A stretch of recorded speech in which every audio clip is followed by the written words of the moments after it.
Equifax credit freeze versus fraud alert. What's the difference? Confused between a credit freeze and a fraud alert? Let's break it down fast. Welcome back to Guide with Samuel. Today, I'll explain the key differences between a credit freeze and a fraud alert on Equifax, so you can choose the best way to protect your identity. A credit freeze locks your credit file. No one, including you, can open new credit unless you lift the freeze with a PIN. It's ideal if you're not planning to apply for credit anytime soon. A fraud alert, on the other hand, doesn't block access. Instead, it warns lenders to verify your identity before approving credit. It's a good choice if you suspect fraud but still need credit access.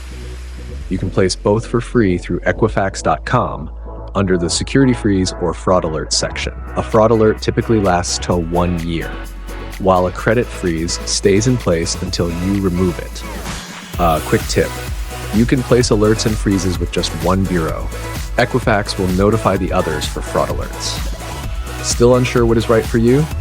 Drop a comment below. And don't forget to like and subscribe to Guide with Samuel for more helpful tips. Thanks for watching.